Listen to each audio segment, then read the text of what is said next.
So let me welcome you all here to Catholic Theological College. I'm Father Kevin. I'm the Master of the College, priest of the Diocese of Ballarat, and lecturing here in systematic theology.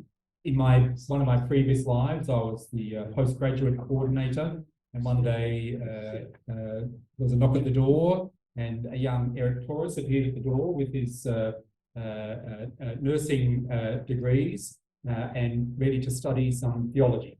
So I think at that stage, we worked towards the graduate diploma at that stage, and then Eric continued on through the Master of Theological Studies and decided then to move into the research area.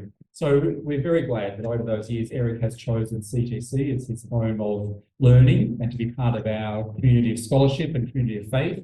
We've been delighted to have his parents with us along the journey. They've been such great support to Eric over these long years. Any doctoral project is a long time. It takes a fair bit of grit and determination to get through. And Eric impressed us all with his focus, with his hard work, with his consistency in attending to the tasks that had to be done. Yes, please come in. There's plenty of room. Come in, please. Welcome here. Good to see you. So we're delighted to welcome Eric's family and friends among us. Welcome to members of the faculty here at CTC and those who have supported Eric, some former supervisors and guides in his undergraduate, postgraduate work. So thank you for joining us. His family, to his friends, thank you for joining us here. We're a community of theological learning, a community of faith, a community of trying to extend the mission of the gospel in today's city and today's place. And Eric's topic, one of great importance to him, blending together those concerns for Catholic healthcare and for moral theology. So Eric's doctoral work on conscientious objection in medical practice has now taken fruit in this beautiful publication. So we congratulate En route, the publishers. We congratulate Eric for the hard work involved in that. So to speak to the book and to offer our congratulations to Eric, I'll call on the Associate Dean for Research here, Father Max Smedola.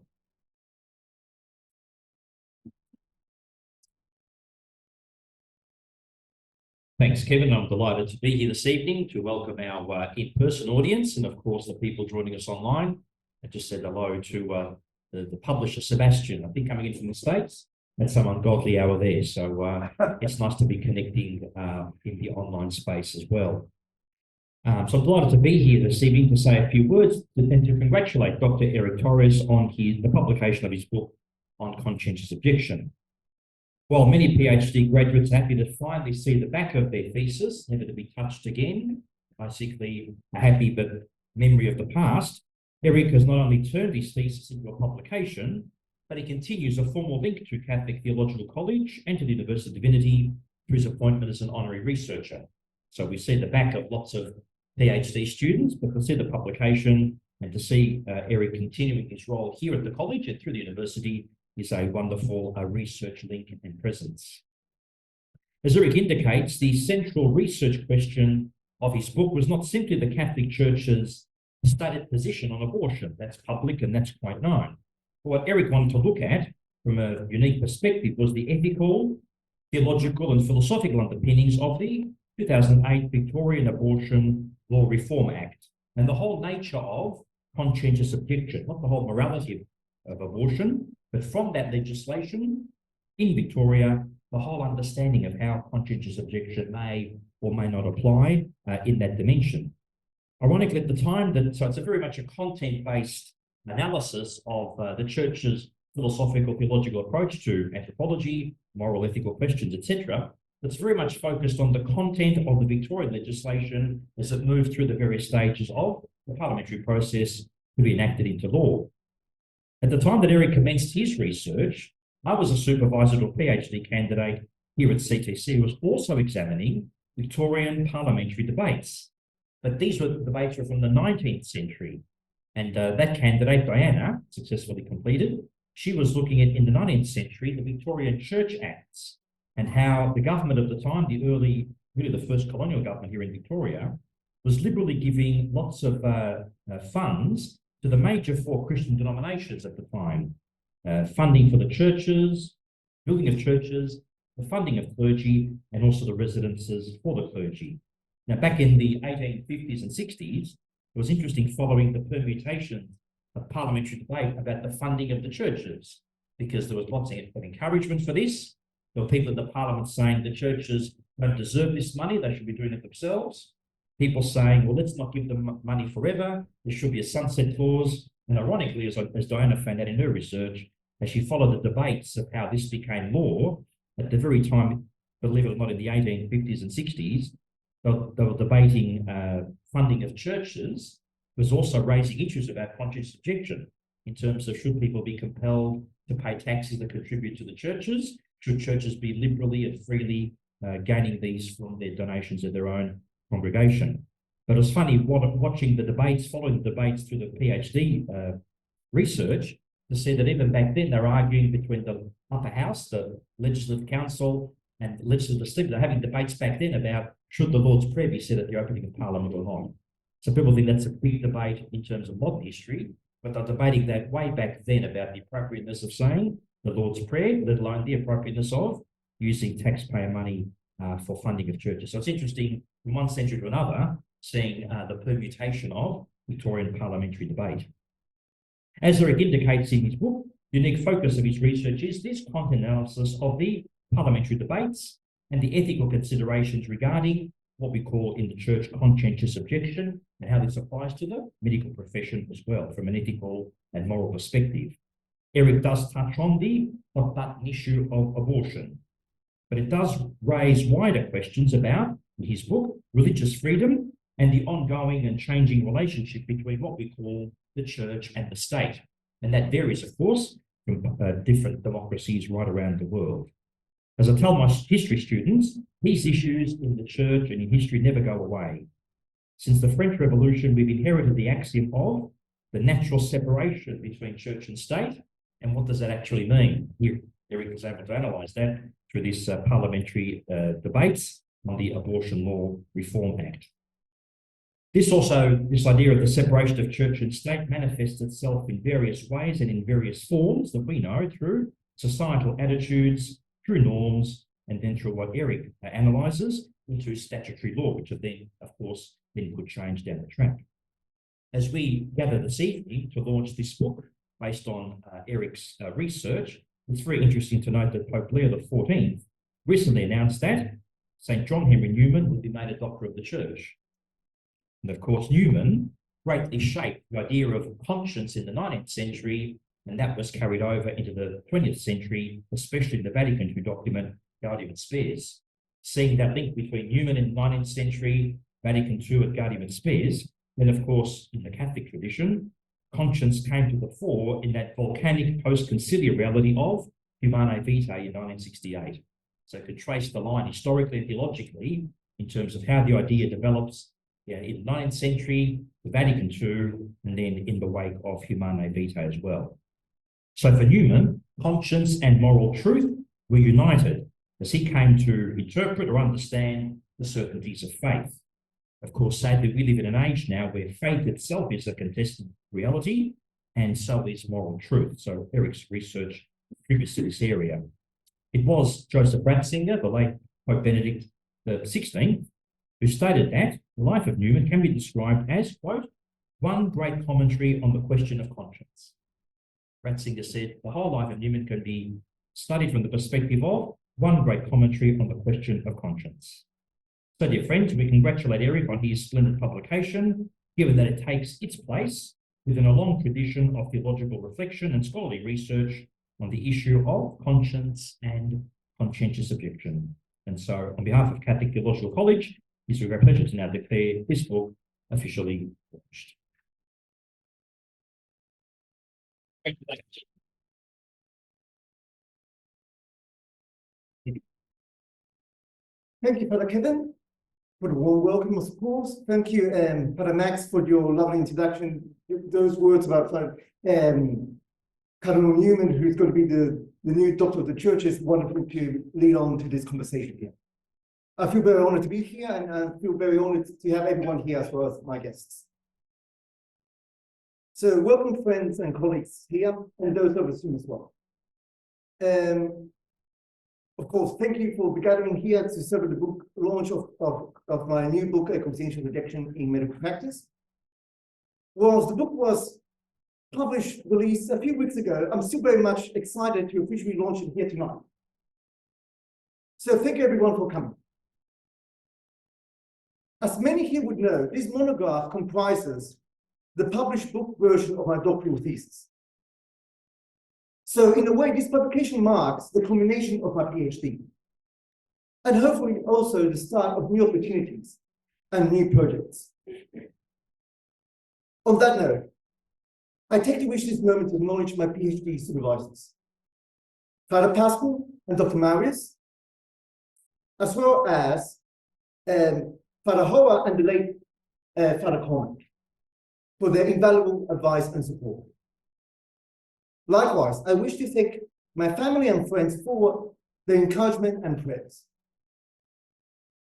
A question I commonly get is why I entered the field of bioethics, and moreover, why I decided to research the topic of conscientious objection. Long story short, as a child, I was always fascinated by medicine. So when it was time to enter university, I was naturally attracted to the healthcare-related courses. This led me to study health science, orthoptics, and nursing. It was during these years that I was having a revival of my Catholic faith, with an ever-deepening interest in understanding the faith. As I was researching for certain assignments in these courses, I providentially came across books on Catholic healthcare ethics. Suffice to say, I got hooked. The more I read and researched, the more I became convinced that to study bioethics from a Catholic perspective would be the perfect merger of my two interests, healthcare, and more importantly, my Catholic faith. So that answered the first part of the question. As for the second, I chose to focus on conscientious objection as a topic of my doctoral research, mainly because of the intense opposition it is facing in modern times. In the past, no one seriously questioned the right to conscientious objection. However, in recent decades, a heated debate over conscientious objection has arisen, not only about its role in healthcare, but also about its very validity and existence as a right. Consequently, this has marked a shift in terminology. Detractors of conscientious objection now prefer terms such as refusal of service, care denial, and dishonorable disobedience. And this debate is not merely academic. Many doctors, nurses, and other professionals have been negatively impacted by increasing restrictions on conscientious objection. Even holding an opinion in support of conscientious objection can be dangerous. In March of this year, it was reported that a trainee midwife in Scotland, Sarah Spencer, was suspended and investigated for voicing pro-life conscientious objection views. If that wasn't enough, a similar case is playing out closer to home, but with graver consequences. In July, so not even 3 months ago, VCAT, Victorian Civil and Administrative Tribunal, upheld the indefinite suspension of Melbourne-based GP, Dr. Jerry Cobb. His one and only crime? To share his conservative Christian views on social media, including stating that abortion involves the killing of babies and describing doctors who perform transgender surgery as engaging in genital mutilation. To be sure, as a registered health practitioner, such tampering of freedom of speech and conscience are extremely concerning to me. In this new book, Conscientious Objection in Medical Practice, I offer a defense of the right of health practitioners to exercise their conscientious objection. While my research focused on abortion, and particularly Victoria's abortion legislation, the Abortion Law Reform Act of 2008, the arguments I make in defense of conscientious objection can be transferable to any other contentious matter in healthcare and beyond. Indeed, last year, Archbishop Anthony Bishop of Sydney raised concerns about the erosion of religious freedom in Australia via legal maneuvers which, in his words, are hostile to religion. He denounced laws such as Victoria's Abortion Reform Act that mandate health practitioners to perform, or at a minimum, facilitate abortions, notwithstanding any conscientious objection they may hold. And legislation that obligate Catholic aged care facilities to cooperate with assisted suicide and euthanasia. In addition to the forceful takeover of Calvary Hospital in the ACT, as well as noting that all schools, including Catholic schools, are being imposed with radical new curriculums, namely in relation to sexuality and gender. Our local Archbishop, Peter Comensoli, has also expressed similar concerns regarding the undermining of religious freedom and the increasing threat to conscientious objection, while also underscoring the need to protect both individuals and institutions. Returning to my book, let me provide a brief synopsis of this research. As the book's subtitle indicates, a content analysis of the Victorian Parliamentary discussions establishing the Abortion Law Reform Act 2008. My research explores Victoria's abortion legislation, particularly as it relates to the exercise of conscientious objection on the part of health practitioners. Through this research, I sought to identify the dominant ethical opinions that underpin the Abortion Law Reform Act in order to understand why this law treats conscientious objection the way it does. Furthermore, I also explored the question of what constitutes a conscientious objection and argued that there are solid reasons to support the right of health practitioners to uphold a conscientious objection to induced abortion, something which, through my research, I conclude the Abortion Law Reform Act infringes. For context, Victoria was the fourth Australian jurisdiction, that is, state or territory, to pass legislation liberalising or decriminalising abortion. Between August and October of 2008, both houses of Parliament debated over the Abortion Law Reform Bill, including how the then proposed legislation would handle the issue of conscientious objection. The bill passed, becoming the Abortion Law Reform Act, thus decriminalising abortion in the state of Victoria. Of particular concern is Section 8 of this legislation, the so-called conscientious objection clause. Section 8 mandates that a doctor or nurse, and I quote, despite any conscientious objection to abortion, is under duty to perform or assist an abortion in an emergency where the abortion is necessary to preserve the life of the pregnant woman. Let me say that again. Doctors and nurses in the state of Victoria are legally obligated to perform and assist in an abortion despite any conscientious objection they may validly hold. This is unheard of for any other medical procedure. Furthermore, Section 8 of the Abortion Law Reform Act also mandates that doctors and nurses who hold a conscientious objection to abortion, quote, refer the woman to another registered health practitioner in the same regulated health profession who does not have a conscientious objection to abortion. Hence, I maintain that Section 8 seriously curtails, if not eliminates, the autonomy of objecting health practitioners, as it demands that they participate in one way or another in carrying out an induced abortion.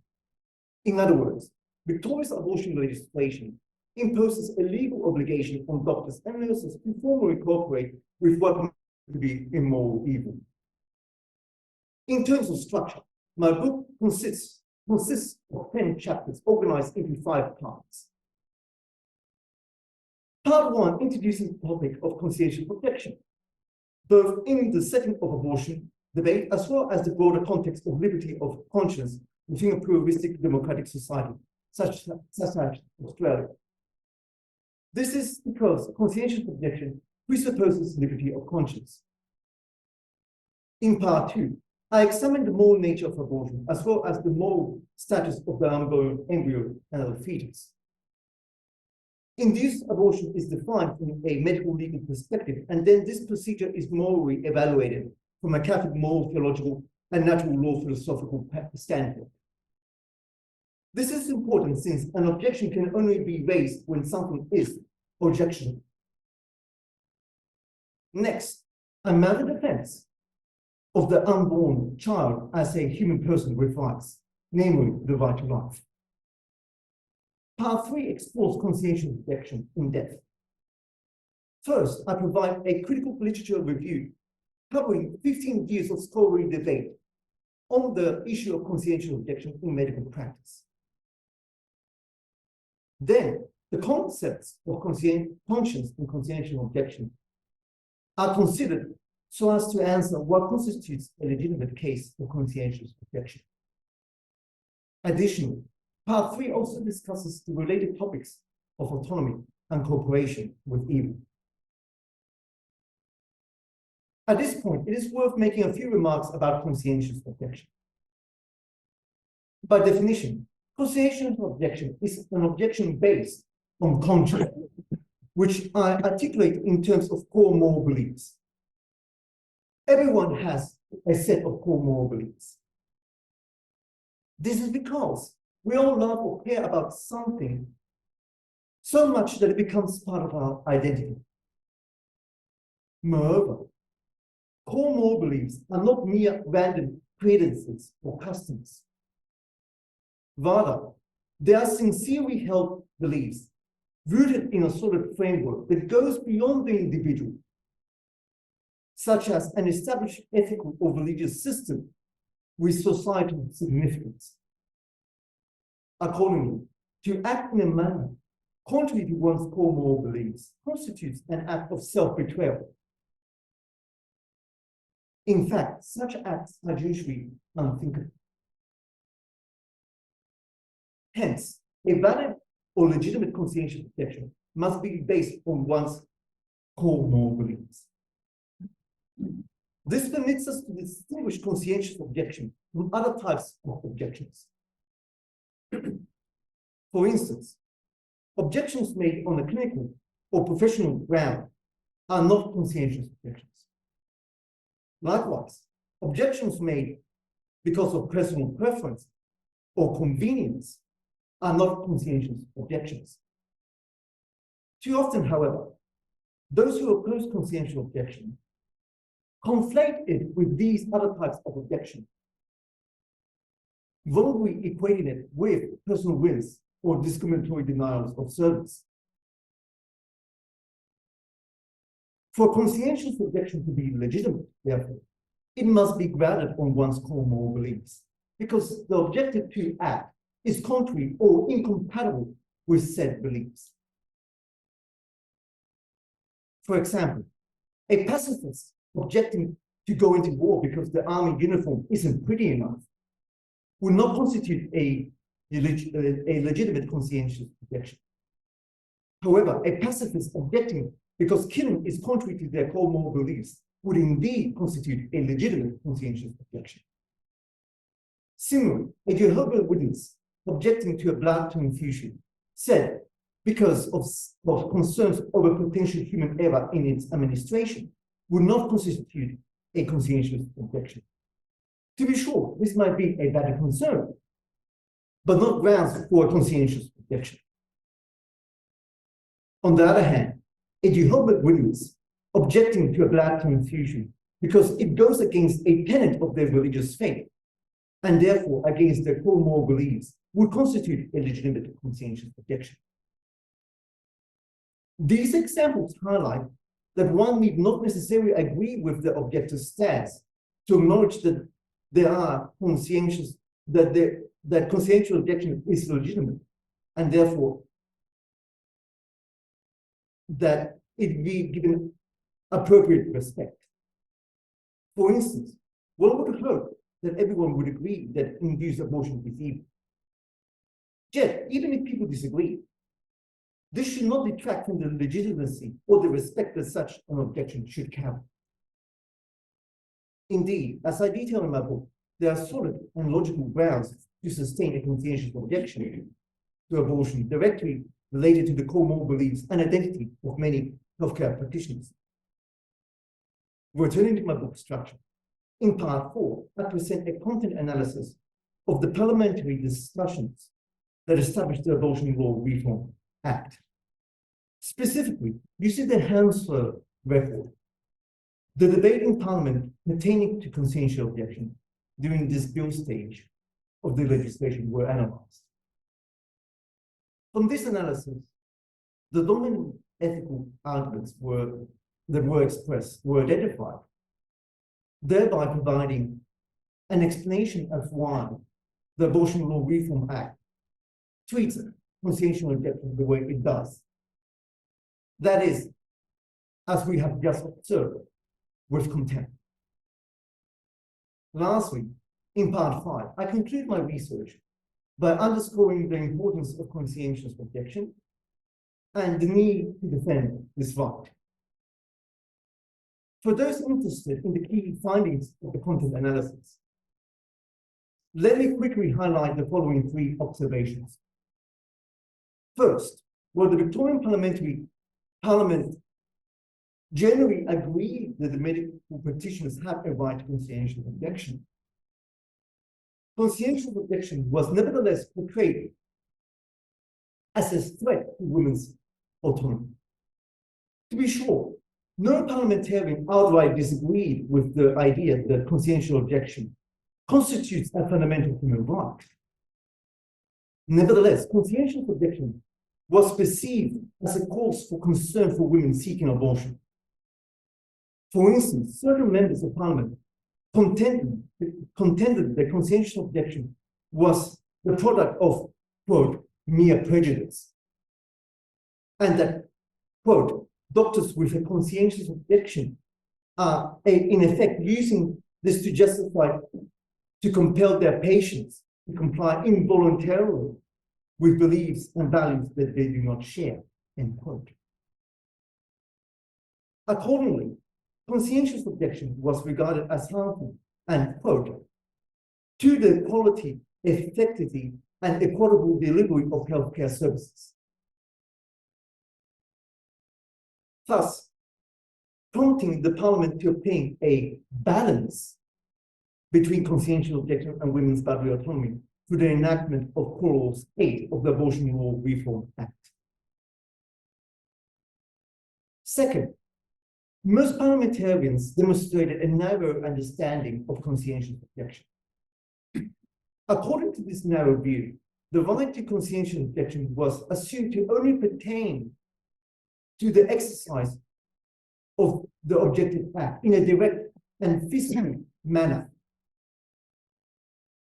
For this reason, in the case of induced abortion, it was claimed that conscientious objection was solely limited to members of the, quote, clinical therapeutic team, declining to carry out this procedure. Furthermore, since conscientious objection was perceived to only apply to direct participation in an abortion, it was contended that it was reasonable for conscientious objecting doctors to provide an effective referral to non-objecting practitioners. However, as I argue in this work, the right to conscientious objection ought to include the right to not issue effective referrals for the procedure. This is because providing such a referral arguably constitutes formal cooperation with an evil action. While certain parliamentarians did advocate this position, this view was in the minority. Third, during the parliamentary debate, conscientious objection was perceived by some to be at odds, even antithetical, with a medical practitioner's duty of care towards their patients. For this reason, it was contended that a doctor I should quote, that a doctor or nurse's duty of care to their patient should override their conscientious objection. It was also claimed that compliance with, quote, good clinical practice compels doctors to provide a duty of care that takes them beyond their conscience. Taken to its logical conclusion, these perspectives propose a false dichotomy in which a conscientious objecting medical practitioner can either act in accordance with their conscience or fulfill their duty of care towards their patients, but not both. Whilst conceivably not every member of parliament agreed with this perspective, this specific argument remained uncontested. In sum, in passing the Abortion Law Reform Act, the Victorian Parliament decided to rein in conscientious objection while rendering mere lip service to it.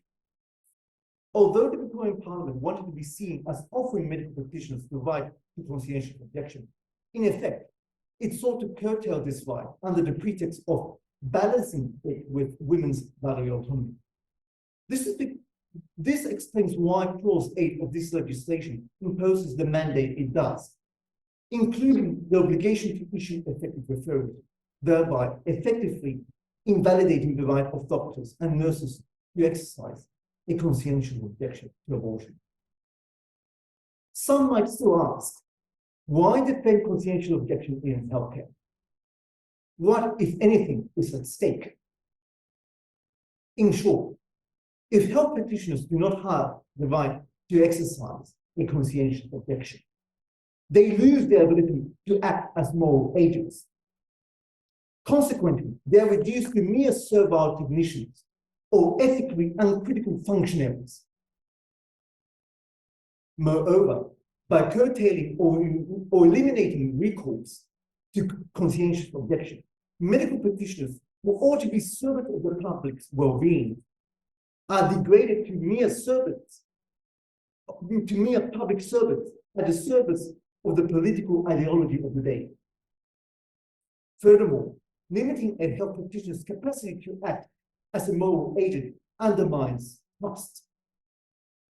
And without trust, the practitioner-patient relationship cannot be properly established. Professionals, namely people professionals, such as those in healthcare, law, and religious ministry, are the principal custodians of the moral values within a society. Yet, without the right to conscientiously object, how can they take a stand against wrongful practices?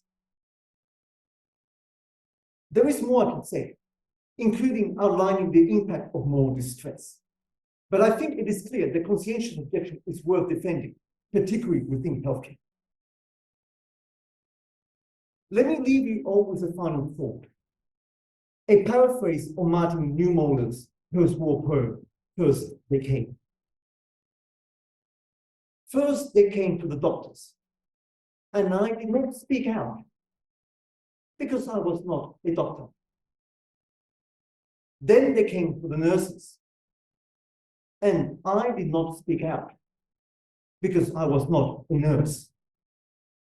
Then they came to the teachers, and I did not speak out because I was not a teacher. Then they came for me, and there was no one left to speak for me. So let us be equipped with the knowledge and arguments required to defend the right to conscientious objection in healthcare and anywhere else where this right is threatened. With all that said, let me wrap up by giving special thanks to Dr. Sebastian Manford and everyone at Books and Media for publishing my new book. It is available for purchase either as a paperback or ebook via Amazon. By the way, for the guests here, I have a few copies to give out. Also, for those who might be unaware, this is my second book. Last year, my first book came out, Curing and Healing, Vital Elements of Catholic Healthcare. It is likewise published by M. Root and available in both English and Spanish. A big thank you to Father Kevin, Father Max, V, and everyone at CDC for organizing and hosting this book launch. Thank you also to Father Bing, my parish priest, for taking the time to come here and show support. Indeed, my sincerest gratitude to each and every one. Thank you.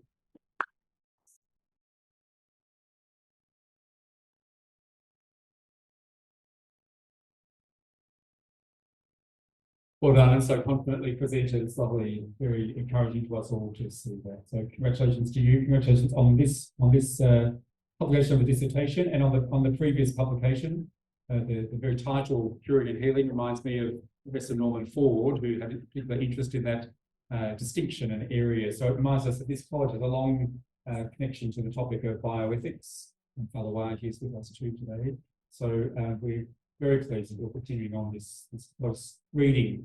The health of democracy and the common good of persons and society depends on close and principled analysis of the decisions of public life, including the legislative acts. So your methodology and your work is an indication of the things that are necessary to keep us healthy and human in this society that we live in. So we're grateful to you and admire your work, and we take courage for our own work from your perseverance and your success and achievement. So congratulations to you, to the publisher, congratulations to you as well. As Eric said, there are a few copies here, so if you're interested, you could speak with him afterwards, and we're grateful to you for that. You can search on Amazon or contact the website directly for contacts with the book. Thanks to those who've organised today, to the staff here, B and Martin and Marcus, keeping us all going around the scenes. Thanks to Max for your preparation of words too. So there's more food, there's some snacks left. The kettle's boiled, and there's some drinks still, fizzy drinks or a glass of wine. So do continue on to enjoy some hospitality. Thanks. Thank you.